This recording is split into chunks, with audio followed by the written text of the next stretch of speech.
안녕하세요. 저는 2번이나 결혼에 실패한 경험을 한 40세의 여성입니다. 첫사랑은 실패하는 법이라고 하지만 제 경우는 운이 좋았던 건지 아니면 인생이 꼬이려고 작정을 했던 건지 대학에 들어가서 첫눈에 반한 과 선배와 결혼을 하게 되었습니다. 졸업할 때까지 열렬한 사랑을 했고 졸업과 동시에 결혼식을 올린 거죠. 남편은 한 번도 다른 여자들에게 한눈을 팔지 않고 저만 바라보고 사랑해 주었습니다. 하지만 결혼하고 나서 보니까 남편이 본색을 숨기고 있었더라고요. 저 모르는 사이에 그것을 가지고 있었습니다. 그래서 결국 남편과 헤어졌습니다. 그렇게 그와의 인연이 끝이라고 생각했는데 그건 제 착각이었어요. 3년 뒤에 전 남편이 저를 찾아왔거든요. 정말 어처구니 없는 계획을 세우고 제게 접근해왔습니다. 그 인간 때문에 제가 얼마나 마음고생을 했는지 들으시면 여러분들도 아마 경악을 금치 못하실 겁니다. 지옥에서 빠져나온 악마도 전처에게 그런 끔찍한 짓을 저지르지 못할 테니까요. 그럼 일단 남편을 처음 만난 시절부터 말씀드리겠습니다. 저는 대학에 들어가서 신입생 오리엔테이션에 가게 되었습니다. 그곳에서 과대표를 맡고 있던 선배에게 첫눈에 반해버렸죠. 그 선배에게 꽂힌 뒤로 다른 남자들은 눈에 들어오지도 않았습니다. 그 선배만 쳐다보고 있다가 눈이 여러 번 마주치고 말았죠. 제가 호감을 가지고 있는 걸 알고 있었는지 선배가 먼저 저에게 다가왔습니다. 미혜야, 안녕? 오늘 날씨 참 좋다. 점심은 먹었어? 네, 방금 학식 먹었어요. 그럼 소화도 시킬 겸 산책로 따라서 걸을까? 처음에는 저한테 관심이 생기신 건가 했는데 후배들이라면 남녀를 막론하고 아주 친절하게 대해주시더군요. 물론 저는 속으로만 선배를 좋아하며 질투하고 있었습니다. 그러던 어느 날 캠퍼스에서 마주친 선배가 제게 산책을 같이 하자고 했습니다. 그래서 저희는 학교 본관 뒤쪽으로 난 숲길을 따라서 천천히 걸었어요. 선배랑 같이 있다는 생각에 너무 떨려서 무슨 말을 꺼내야 할지 모르겠더라고요. 아무 말 없이 걷고만 있다가 선배가 지루했는지 갑자기 손목시계를 쳐다보았어요. 미혜야, 난 수업이 있어서 가봐야겠다. 같이 걸으니까 심심하지 않고 좋았어. 오후에 시간 되면 과방으로 와. 선배는 다음 강의가 있는 건물 앞에 오자 미련 없이 가버렸죠. 잠시 동안이었지만 선배가 제게 호감을 가지고 있다고 착각을 했던 겁니다. 그냥 말동무가 필요했던 건데 말이죠. 그 후에도 거의 매일 선배와 마주쳤지만 선뜻 다가가지 못하고 망설이고 있었습니다. 그런데 선배와 가까워지는 결정적인 순간이 찾아왔습니다. 여름방학을 앞두고 진행된 과 행사 뒤풀이 술자리에서 선배와 저, 그리고 저희 과에서 주당으로 통하는 언니만 남게 되었거든요. 그날은 평소와 다르게 선배가 1차만 마시고 끝내자고 했습니다. 자, 오늘은 이 정도로 끝내도록 하자. 이제 늦었으니까 다들 집에 가야지. 과대표인 선배가 자리를 마치려고 하자 주당으로 유명한 진상 언니가 발끈하더군요. 뭐? 이제 시작인데 벌써 간다고? 분위기 흐트리지 말고 그냥 있어. 우리 이쁜 후배들 12시도 안 됐는데 벌써 갈 건 아니지? 술 기운이 오른 언니가 자리에서 일어서는 선후배들을 붙잡고 2차를 가자고 매달렸어요. 하지만 그 언니의 고약한 술버릇을 알고 있어서 모두 다 피하기 바빠 보였죠. 언니는 맨정신일 때는 세상 착하고 얌전한 여자였지만 술이 들어가면 확 달라져서 말이 많아졌거든요.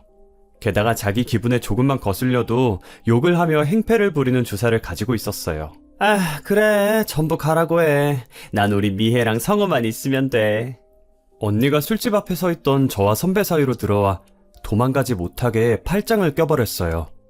그리고 다른 술집으로 끌고 들어가 버렸죠. 저와 선배는 난처했지만 이미 취해버린 언니를 감당할 수 없었습니다. 몰래 도망갔다가는 그 언니가 술집에 들어누울 게 분명했거든요. 떨떠름한 표정으로 일단 셋이서 2차를 시작하긴 했습니다. 그런데 역시나 일이 터지고 말았죠. 마구 떠들면서 술을 마시던 언니가 옆자리 학생들과 시비가 붙어버렸습니다. 저기 테이블 왜 이렇게 시끄러워? 이 식당 전세 냈어요? 조용히 좀 해요! 술 기운이 올라 목소리가 커진 언니를 못마땅하게 쳐다보던 옆자리 학생 중 하나가 조용히 하라고 소리를 지르더라고요. 술이 만땅 취했는데 여기서 가만히 있을 언니가 아니었죠. 언니가 벌떡 일어나 삿대질을 하며 시비를 걸기 시작했어요. 뭐? 시끄러워? 네가 더 시끄러워. 그리고 너 몇 학번이야? 어린 놈이 어디 선배한테 대들어? 야, 술 먹었으면 곱게 처먹어. 어디서 지랄이야. 언니가 옆 테이블과 말다툼을 하는 순간 분위기가 험악해지고 있었어요. 저는 얼른 언니를 말렸고 선배는 학생들에게 고개 숙여 사과를 했죠. 그리고 흥분해서 길길이 날뛰는 언니를 밖으로 끌어냈습니다. 야, 이거 놔! 저 자식들 버릇을 고쳐주겠어! 과 선배는 더 이상 술을 먹이면 안 되겠다고 생각했는지 저한테 언니네 집이 어디냐고 묻더라고요. 미혜야, 너 민정이 집이 어디 있는지 알지? 앞장서, 얼른. 데려다가 눕혀야겠다. 아, 네, 이쪽이에요. 저는 언니랑 친해서 어디서 자취하는지 알고 있었거든요. 저희들은 몸도 가누지 못하고 비틀거리는 언니를 집으로 데려갔어요. 언니를 집에 눕히고 나오니 벌써 새벽 1시가 넘었더군요. 당연히 그 시간엔 버스도 다니지 않았고 더군다나 언니가 살고 있는 곳은 골목 안쪽 후미진 곳이라 택시도 잘 다니지 않았어요. 솔직히 학생이라 택시비도 없어서 집에 가기에는 부담스러운 시간이었죠. 이걸 어쩌나 고민하고 있는데 선배와 같이 있고 싶기도 해서 조심스럽게 제안을 하나 했어요. 선배, 그냥 여기서 자고 갈래요? 뭐? 그래도 돼? 언니 집에서 자주 잔 적이 있어서 괜찮을 거예요. 언니가 자고 가라고 해서 어쩔 수 없이 잤다고 하면 돼요. 선배가 안 된다고 말할까봐 얼른 북박이장에서 이불을 꺼냈어요. 제가 재빠르게 이불을 펼쳐서 선배한테 씻고 오라고 했죠. 선배도 싫은 눈치는 아니었어요. 알겠다면서 욕실에 들어가서 졸졸졸 물소리를 내는데 뭔가 기분이 야릇해지더라고요. 미쳤나봐. 괜히 자고 가자고 했나? 선배가 씻는 동안 혼잣말을 얼마나 많이 했는지 몰라요. 제가 이불 속을 이리 뒹굴고 저리 뒹굴면서 술에 너무 취해 후회할 짓을 한 건 아닌지 걱정됐어요. 그때 욕실 문 열리는 소리가 들리더니 선배가 나와서 말하더라고요. 나 다 씻었어. 미혜, 너도 씻어. 그 목소리를 듣는데 심장이 너무 빨리 뛰었어요. 얼굴이 빨개진 게 들킬까봐 후다닥 욕실로 뛰어들어가서 얼른 세수부터 했죠. 정신을 차리려고 해도 이 순간이 꿈같이 느껴졌어요. 속으로 최미애, 너 어쩌려고 그래? 이렇게 자책하다가 부끄러워서 차마 못 나가고 있는데 선배가 언제 나오냐고 묻더라고요. 그래서 일단 나가긴 했는데 선배가 누워서 옆을 탁탁 치더니 누우라고 했어요. 언니네 집이 원룸이라 어찌나 좁던지 선배랑 딱 붙어서 자야 했죠. 게다가 저도 아직 술 기운이 남아있었고 선배도 졸리다고 하더군요. 선배, 졸리면 얼른 자요. 제가 자라고 하는데 선배가 제 어깨에 얼굴을 기대더군요. 깜짝 놀라서 숨을 멈추고 있는데 선배가 갑자기 저를 쳐다보더라고요. 너 아무한테나 같이 자자고 하면 안 돼. 네? 위험하잖아. 선배는 괜찮아요. 정말? 선배가 천천히 다가와 제 눈을 빤히 쳐다보는데 어찌나 떨리던지 꿈인지 생시인지 분간이 되지 않았어요. 자는 언니가 깰까봐 둘이서 조용히 귓속말을 나누었습니다. 난 너랑 친해지고 싶었는데 넌 나한테 관심이 없는 줄 알았어. 저도 그랬는데 나는 너한테 관심 많아. 장난으로 입맞춘 거 아니고 너랑 진지하게 만나보고 싶어. 그날 새벽 선배도 저를 마음에 두고 있었다는 걸 알게 되었죠. 그 후로 캠퍼스 커플이 된 저희들은 3년 동안 바늘과 실처럼 붙어 다녔어요. 졸업하기 전까지는 정말 행복했죠. 크게 싸우는 일이 없었지만 졸업 후가 문제였어요. 졸업한 후에는 제가 원하던 대기업에 취직하게 되었지만 오빠는 아니었거든요. 취직과 동시에 저는 취준생인 선배를 열심히 뒷바라지했습니다. 데이트를 해도 제가 거의 다 계산했고 동거를 하면서 공부에 필요한 책부터 사소한 생필품들까지 제 돈으로 사놓았습니다. 하지만 선배는 2년 동안 취업 한 번 못하더라고요. 저는 내심 걱정이 되기 시작했습니다. 그래도 의기소침해진 선배 앞에서 티를 낼 순 없었죠. 오빠, 기운내. 돈 잘 버는 내가 있는데 무슨 걱정이야. 이번에 면접 준비만 잘하면 될 것 같다며. 열심히 다시 해보자. 고마워, 미애야. 내가 이번 상반기에는 꼭 붙을 수 있을 거야. 선배는 연이은 실패에도 꿋꿋하게 다시 도전하더라고요. 그런데 얼마 후에 선배 어머니께서 저를 보자고 하셨습니다. 저희들은 사귄 지 오래돼서 양가에 인사드린 적이 있었거든요. 상견례라는 말만 안 붙였지 거의 결혼식을 앞둔 부부나 마찬가지였어요. 그런데 시어머니께서 갑자기 결혼 이야기를 꺼내니까 당황스럽더라고요. 니들 말이다. 일단 결혼식부터 올리는 게 좋겠다. 시어머니께서도 불안하셨나 봐요. 선배가 계속 백수로 남을까봐 대기업에 다니는 저를 붙잡으려고 하셨어요. 아가, 아들은 아직 직장을 못 잡았지만 일단 너라도 좋은 자리 잡았으니까 얼른 결혼식 올리는 게 낫지 않겠니? 저도 그러고 싶지만 결혼은 오빠 직장 잡은 다음에 하기로 했어요. 요즘 제대로 된 직장 구하기가 하늘의 별 따기라고 하더라. 지금까지 몇 년을 미뤘는데 마냥 미루기만 해서는 안 될 일이야. 일단 식 올리고 같이 살아. 성우가 자리 잡을 때까지는 내가 생활비를 대주마. 시어머니는 더는 못 기다리니까 생활비 걱정은 하지 말라고 식을 올리라고 하셨어요. 친정 엄마까지 나서서 동거만 하고 있을 게 아니라 얼른 결혼식을 올리자고 하셨죠. 사부인 말씀이 맞다. 옆집 민수네는 면접만 11번 봤는데 결국 대기업 붙어서 연봉 5천은 받고 있다더라. 성우 이번에 아쉽게 떨어졌다며? 엄마가 봐도 내년에는 붙을 것 같더라. 친정엄마는 성우 씨를 엄청난 천재로 알고 있었어요. 시어머니랑 거의 친구처럼 붙어 다니면서 아들 칭찬을 엄청 들었는지 그런 남자 없다면서 꽉 잡으라고 하셨거든요.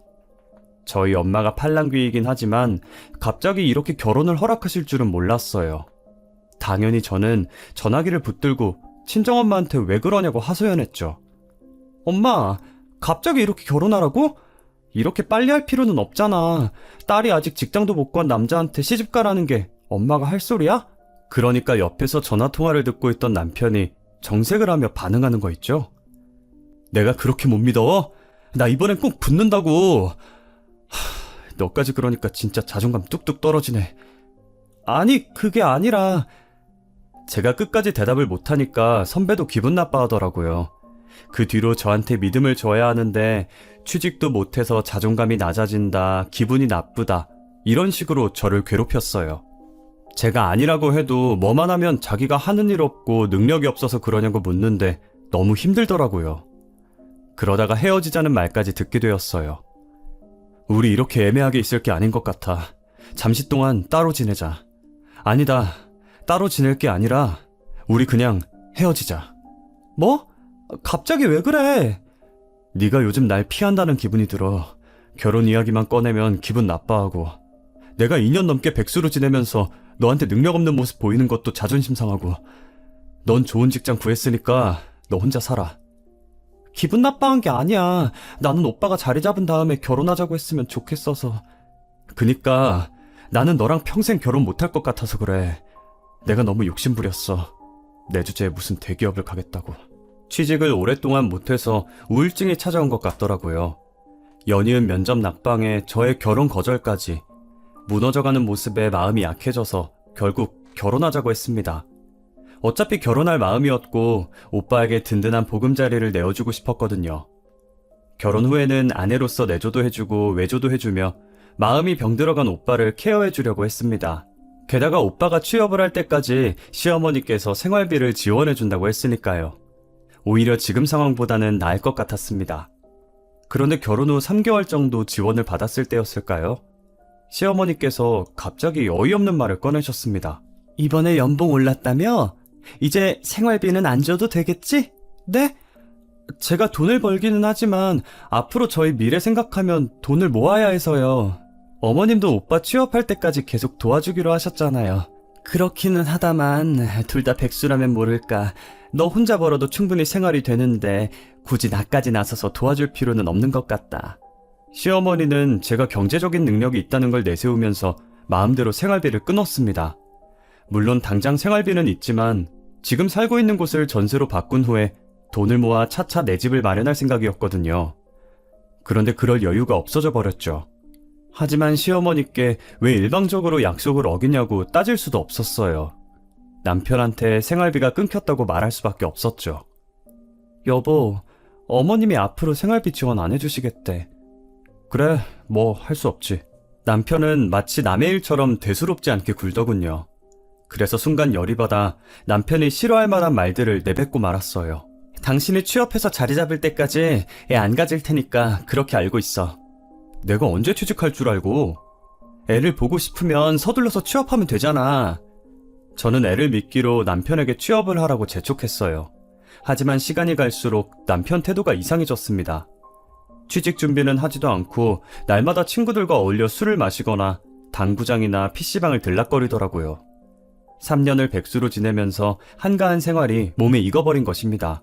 당장 알바라도 하라고 잔소리를 했지만 남편은 저만 믿고 탱자탱자 놀기만 하더군요. 그래서 결국 남편과 자주 말다툼을 하게 되었습니다. 당신 요즘 왜 이래? 매일 친구들하고 어울려서 술이나 마시고 PC방에서 게임이나 하면서 노닥거리는 거 다 알아.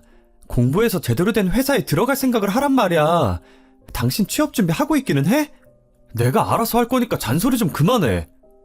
매일 놀고 있는 꼴만 보는데 내가 잔소리를 안 하게 생겼어? 친구들 만나서 취업 정보 얻으려고 그러는 거야. 아무것도 모르면서 바가지 긁지 마.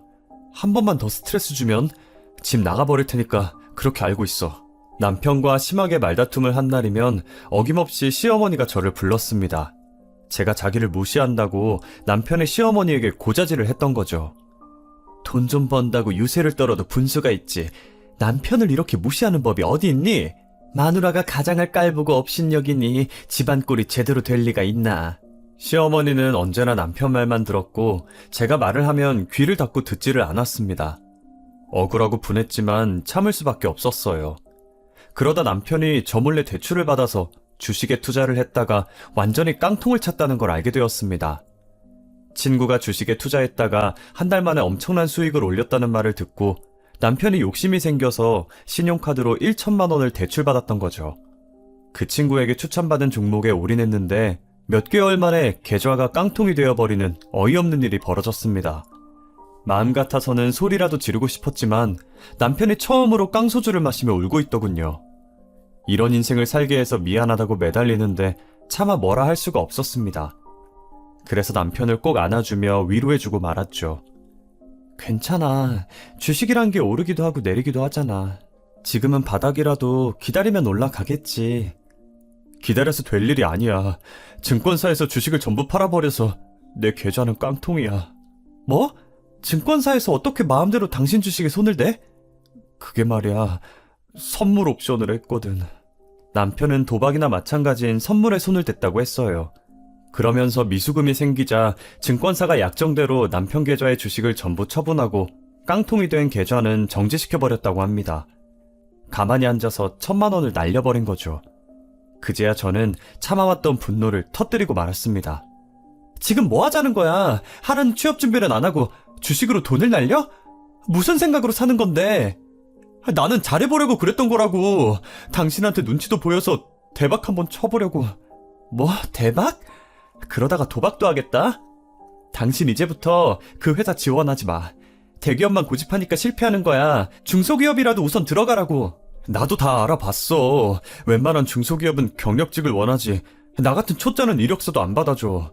나도 답답해서 미치겠다고. 남편이 너라도 내 편 들어줘야 하는 거 아니냐고 우는데 분노에 찬 마음이 점점 진정되더라고요. 얼마나 힘들었으면 남들 성공했다는 말을 듣고 했을까. 안쓰러운 마음도 들었습니다.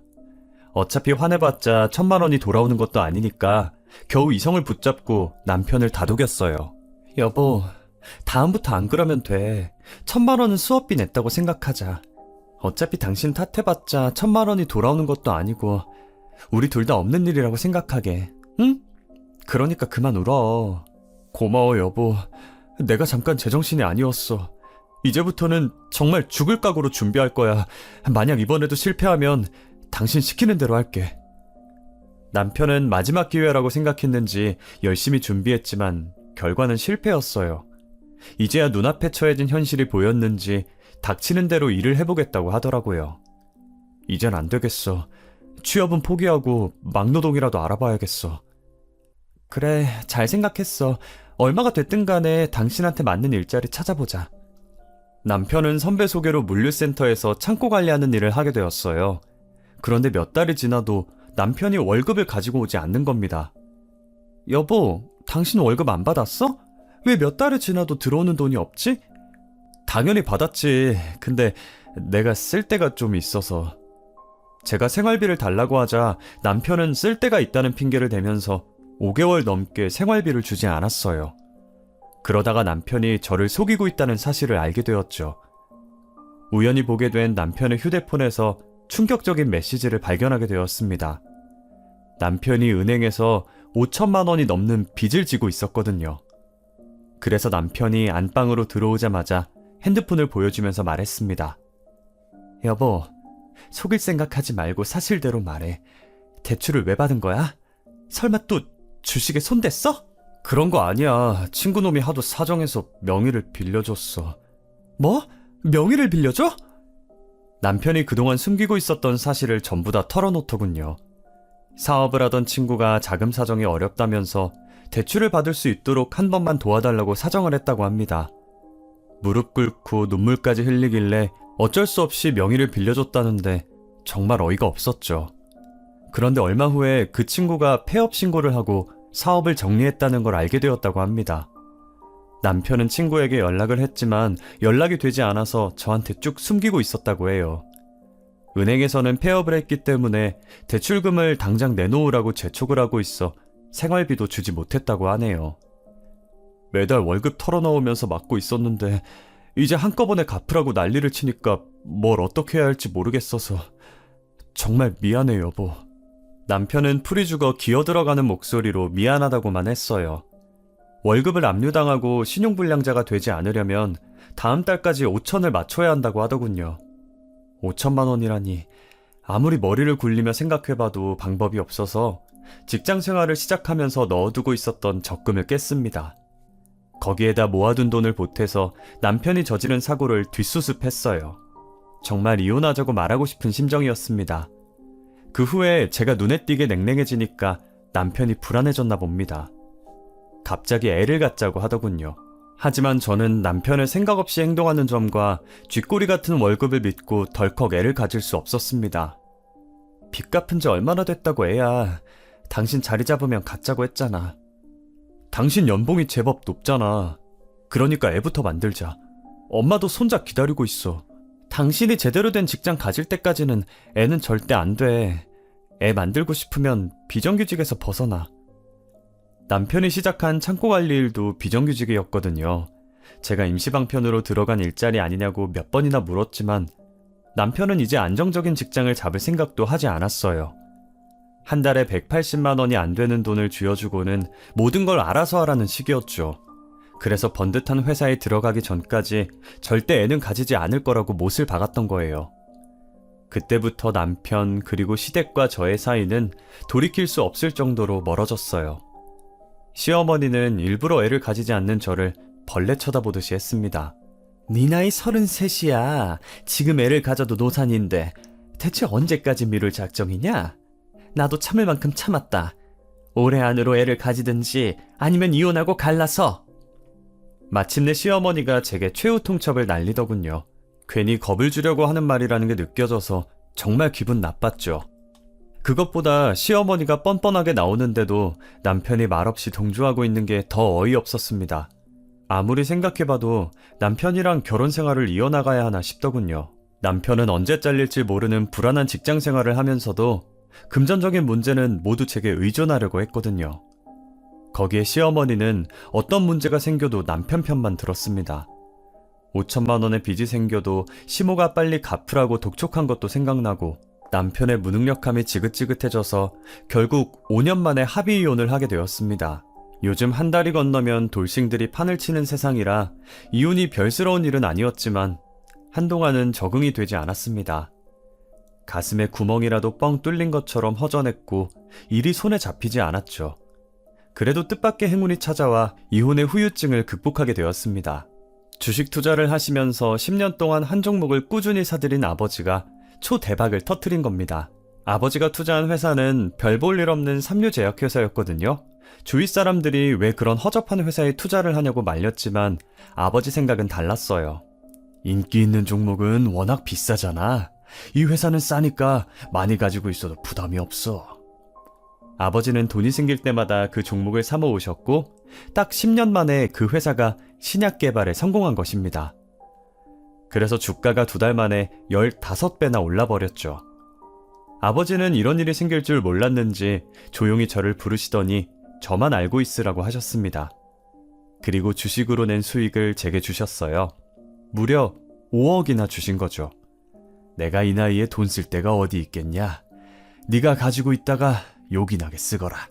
저 역시 급하게 돈 쓸 일이 없었기 때문에 통장에 묻어놓고만 있었습니다. 아버지의 주식 성공으로 제가 횡재를 했다는 소문이 돌면서 접근해오는 남자들이 제법 있었어요.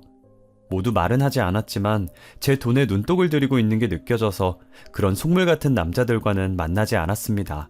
그래서 늘 직장과 집만 오가면서 다람쥐 쳇바퀴 도는 생활을 2년 넘게 하다가 재미 붙일 만한 취미 생활을 찾게 되었어요. 인터넷에서 자전거 동호회를 접하게 되었거든요. 자전거 동호회 후기도 보고 메신저로 동호회 사람들이랑 이야기도 해보니 너무 즐거워 보였습니다. 어렸을 때 친구들이랑 자전거를 타며 내기를 했던 날들이 생각나서 기분이 설렜죠.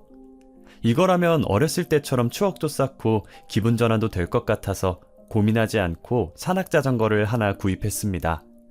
그 길로 동호회에 가입해서 활동을 시작했는데 동호회에서 만난 회원들이 하나같이 좋은 분들이었어요.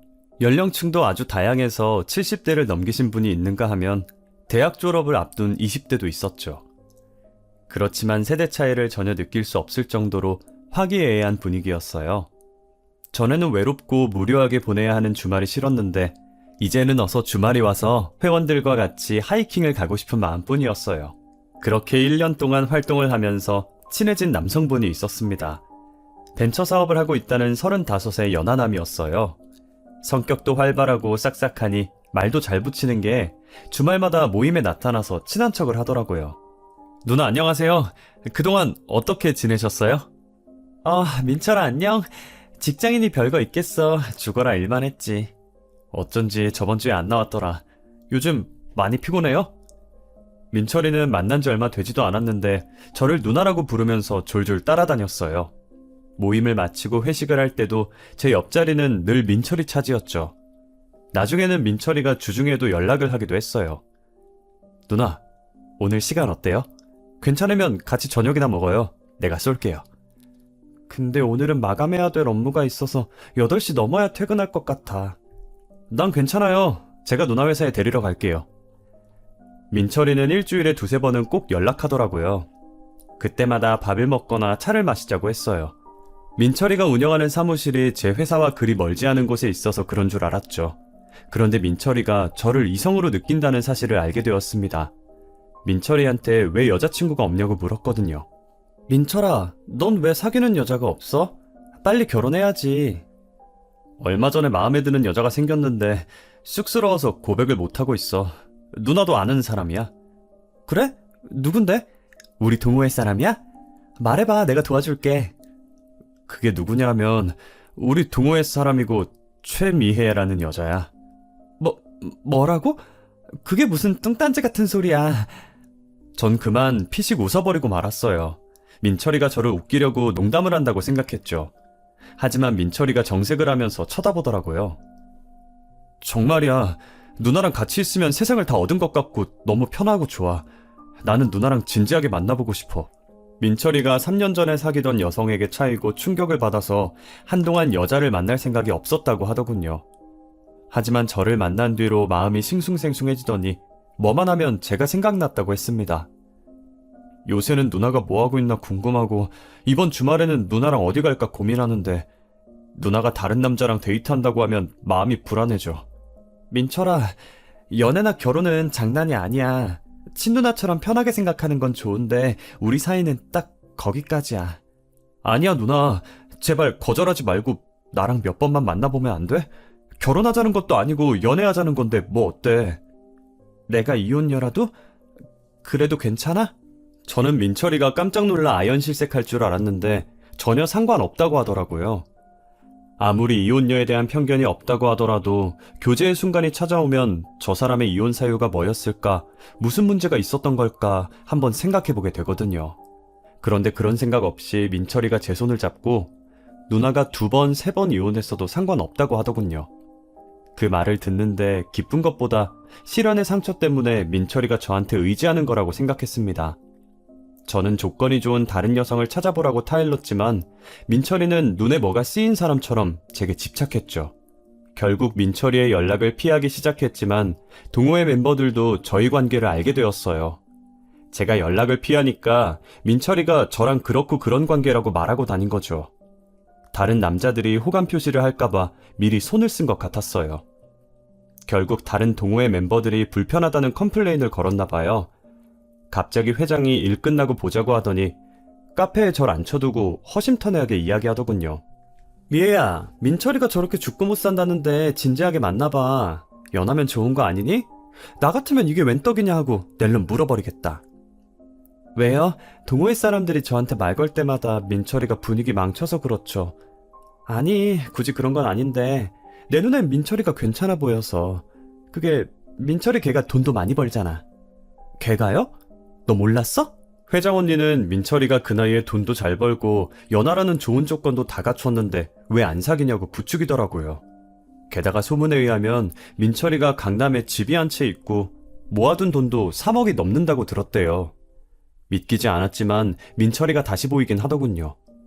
그래서 몇 번 진지하게 만나볼까 해서 제가 먼저 연락을 했습니다. 그렇게 몇 번의 데이트가 수십 번의 데이트가 되었어요. 민철이가 부자가 아니라는 사실을 알게 되었지만 그것 빼고는 진국이더군요. 늘 저를 위하고 생각해주는 게 보여서 계속 만나봐도 좋겠다고 생각했습니다. 그렇게 3개월 정도 연애를 하다 보니 덜컥 애가 생겨버렸습니다. 술을 먹고 잠자리를 갖는 게 아니었는데 후회가 들었지만 어쩌겠어요. 다행히 민철이가 기뻐하며 결혼하자는 프로포즈까지 해주었습니다. 이번엔 정말 남자를 잘 만났다고 생각했죠. 실제로 민철이와 재혼한 뒤로 무능했던 전남편과 시어머니 때문에 힘들었던 결혼 생활이 말끔히 잊혀졌습니다. 민철이는 결혼 전보다 더 잘해주었고 아주 가정적이었거든요. 요리도 잘했던 남편은 주말이면 요리사를 자청하고 나서서 제가 좋아하는 음식을 정성껏 만들어줄 정도였습니다. 그런데 믿었던 제가 바보였을까요? 이번엔 재혼한 남편도 무언가를 숨기고 있었습니다. 저는 그 엄청난 비밀을 1년이 지나고 나서야 알게 되었죠. 남편이 어느 날 아주 기뻐하며 집으로 들어오더니 사업이 대박을 쳤다고 호들갑을 떨었습니다. 여보, 이제 됐어. 땡땡물산 알지? 내가 그 회사에 하청업체로 선정이 되었어. 뭐? 그게 정말이야? 사업 시작하면서 그쪽 기획실에 있는 선배한테 줄을 대고 2년 넘게 작업 쳤거든. 이제 확실하게 계약서에 도장 찍었어. 남편은 국내 최고의 대기업인 땡땡물산과 하청 계약을 한 서류를 보여주었어요. 남편이 성공했다는 사실에 저도 날아갈 것처럼 기뻤죠. 게다가 남편은 여기서 만족하지 않고 더 성공하겠다고 자신했습니다. 1년만 기다려. 회사가 지금하고는 비교도 안 될 정도로 성장할 거야. 그럼 당신도 사모님 소리 들으면서 대접받게 될걸? 아주 잘된 일이었지만 문제가 있었어요. 하청 계약에 따라 납품을 하려면 당장 자금이 필요했던 거죠. 내가 사업상 대출을 받은 게 있어서 은행 지원은 어려울 거야. 선배들 찾아다니면서 돈을 마련해봐야지. 무슨 선배들을 찾아다녀. 내가 가진 돈 빌려줄 테니까 나중에 갚아. 얼마나 줄 수 있는데? 한 5억 정도면 될까? 그 정도면 착수금으로는 충분할 거야. 여보, 정말 고마워. 당신이 나를 살렸어. 저는 남편을 믿고 전 재산이나 다름없는 5억을 줬습니다. 아버지가 주식으로 대박을 친 그 5억을요. 다른 사람도 아니고 우리 남편이라서 빌려준 건데 며칠 후에 남편의 전화통화를 우연히 듣고 큰 배신감을 느끼고 말았습니다. 밤에 잠을 자다가 화장실을 가려고 일어났는데 남편이 옆에 없더군요. 그래서 저는 화장실을 갔다고 생각했는데 아니었어요. 베란다 쪽에서 남편 목소리가 들렸거든요. 거기에 들려서는 안 되는 남자의 목소리까지 들리고 있었습니다. 3년이 넘게 지났지만 결코 잊을 수 없는 전 남편의 목소리였죠. 민철이가 서류를 보며 무언가를 메모하고 있느라 스피커폰으로 전화를 받고 있었습니다. 전 남편은 다급했는지 목소리가 아주 커서 무슨 말을 하는지 전부 다 들리고 있었죠. 야, 언제까지 꾸물거릴 거야? 돈은 뽑아냈으니 빨리 튀어야지. 알고 있어, 형. 서두르지 말고 조금만 더 기다려. 우리가 아예 튀는 것도 아니잖아. 일단 3억 다시 모아서 누나한테 돌려주면 누나도 용서해 줄 거야. 야, 네가 3억을 어떻게 모으냐? 이러다가 그년이 네가 사업 말아먹고 돈 한 푼 없는 알거지란 거 알면 우린 싹 다 망한다고. 민철이가 전 남편과 무슨 전화 통화를 하는 거지? 처음에는 믿을 수 없어서 머릿속이 새하얘졌습니다. 하지만 아무리 전화 통화를 엿들어도 둘은 분명히 아는 사이였습니다. 저는 은밀하게 둘의 관계와 남편이 하고 있는 사업에 대해 훔쳐듣다가 경악하고 말았습니다. 알고 보니 둘은 고등학교 선후배 사이였고 연하 남편이 하던 사업은 결혼 전에 이미 망해서 3억이 넘는 빚을 지고 있었죠. 그래놓고 저한테는 출근하는 척 PC방과 당구장을 오가던 민철이를 전 남편이 발견한 거죠. 저와 이혼한 뒤로 전 남편은 창고 관리 일을 그만두고 백수로 지내고 있었습니다.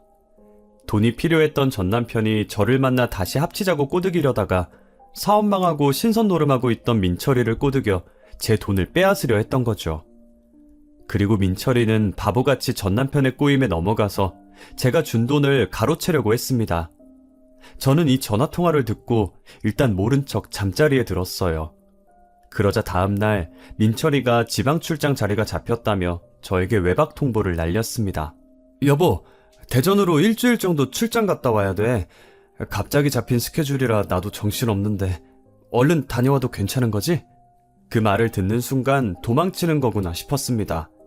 그래서 저는 아무 말 없이 출장을 핑계로 짐을 싸고 있는 남편을 쳐다보고 있었죠. 물론 남편을 보낸 다음 곧바로 경찰에 신고했습니다. 제 예상대로 민철이는 인천국제공항으로 향하고 있었고 그곳에는 전 남편이 기다리고 있었다고 해요. 두 놈은 한국 땅을 벗어나기 전에 경찰에 잡혀서 문서 위조와 사기죄로 쇠고랑을 차는 신세가 되었죠. 다행히 민철이가 가져간 돈은 아직 쓰지 않아서 온전히 돌려받을 수 있었습니다. 지금은 저는 이제 막 1살이 된 아이와 함께 현 남편과 전 남편의 법정 공방을 펼치고 있습니다. 한때 남편이었던 사람들을 법원에서 보게 되니까 인생이 더덥고 쓸쓸하다는 생각이 드네요. 세상에 돈을 싫어하는 사람은 없을 거예요. 하지만 돈에 미쳐 돈의 노예가 되어서 인간 이하의 더러운 짓을 저지르는 일만은 없어야 한다고 생각합니다. 그러니 여러분들도 눈앞의 이익만 생각하지 마시고 현명하게 살아가시길 바랍니다. 제 사연 들어주셔서 감사합니다.